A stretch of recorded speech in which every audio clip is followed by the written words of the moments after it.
नमस्कार दोस्तों, Anupama Raj Dandotiya welfare foundation ARD news में आप सभी का स्वागत है। दोस्तों, आज हम बात कर रहे हैं 26 जनवरी 1950 को लागू अंबेडकर और BN राव के द्वारा लागू संविधान की, जो आज भी गरीब, मासूम, मजदूर, मजबूर को न्याय देने के नाम पर गूंगा, बहरा, अंधा बनकर अंग्रेजों की याद दिला रहा है। जी हाँ दोस्तों, आपने बिल्कुल सही सुना, क्योंकि भारत के संविधान में SC/ST एक्ट में झूठ के आधार पर गैर जमानती अपराध में FIR दर्ज हो जाती है। वहीं उसी देश के संविधान में मासूम नाबालिग को बलात्कार होने, जलील होने के बावजूद कोर्ट के द्वारा न्याय नहीं दिया जा रहा। दोस्तों, आप समझ ही गए होंगे, हम बात कर रहे हैं दिल्ली हाई कोर्ट के जस्टिस मनोज कुमार ओहरी की, जिन्होंने वर्ष 2023 में दर्ज मामले के आरोपी को बरी यह कहते हुए कर दिया कि बलात्कार के सबूत पीड़ित नाबालिग और उसके परिजन नहीं दे पाए। बिना सबूत के शारीरिक संबंध बलात्कार के आरोप की पुष्टि नहीं होती। दोस्तों, जबकि SC/ST एक्ट में बगैर जांच के FIR और पीड़ित को 8 लाख तक का मुआवजा दिया जाता है। जी हाँ दोस्तों, आपने सही सुना, दिल्ली हाई कोर्ट ने पास्को एक्ट के एक मामले में आरोपी को यह कहते हुए बरी कर दिया कि केवल शारीरिक संबंध शब्द का उपयोग बलात्कार या गंभीर यौन उत्पीड़न साबित नहीं करता। दोस्तों, मासूम के साथ बलात्कार के लिए कोर्ट को पर्याप्त सबूत चाहिए, जबकि SC/ST एक्ट में कोई किसी को जमानत नहीं। फिर भी यदि कोई SC/ST झूठी शिकायत करता है तो सामान्य वर्ग OBC अल्पसंख्यक पर केस दर्ज हो जाता है।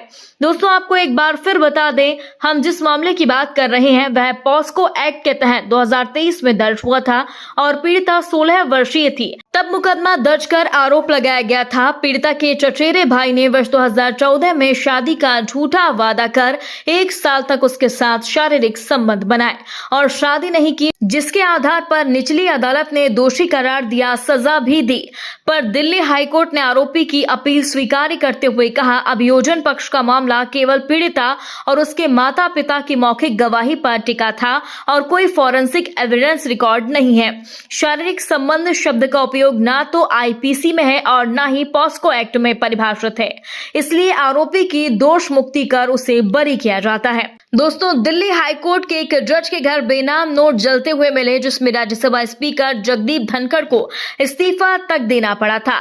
जबकि इलाहाबाद हाईकोर्ट ने उत्तर प्रदेश के कासगंज इलाके में साल 2020-21 की घटना में भी नाबालिग लड़की के साथ खुलेआम अभद्रता की, जलील किया, पर न्याय नहीं मिला। दोस्तों, कोर्ट ने अपने एक फैसले में कहा था कि पीड़िता के स्तन को छूना और पैजामे की डोरी तोड़ने को बलात्कार या बलात्कार की कोशिश के मामले में नहीं गिना जा सकता।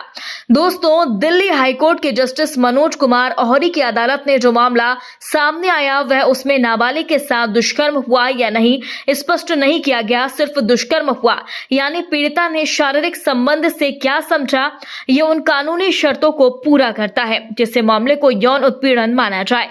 क्योंकि नाबालिग पीड़िता की गवाही में आवश्यक विवरण की कमी दिखती है, तो अदालत का यह वैधानिक कर्तव्य है कि वह प्रासंगिक तथ्यों की पुष्टि के लिए सवाल पूछे और पहले यह सुनिश्चित करे कि नाबालिग पीड़िता गवाही देने के लिए सक्षम है।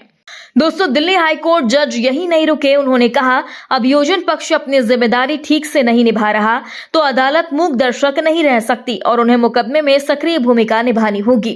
दोस्तों, दिल्ली हाईकोर्ट ने जिस तरह से दुष्कर्म पीड़िता के मामले में आरोपी को बरी किया, वहीं SC/ST एक्ट के मामले में यह नहीं किया जाता। इस पर आप सभी का क्या कहना है, कमेंट बॉक्स में हमें जरूर बताएं। यदि आपने अभी तक हमारे चैनल को सब्सक्राइब नहीं किया तो प्लीज बेल आइकन दबाकर अभी हमारे चैनल को सब्सक्राइब करें।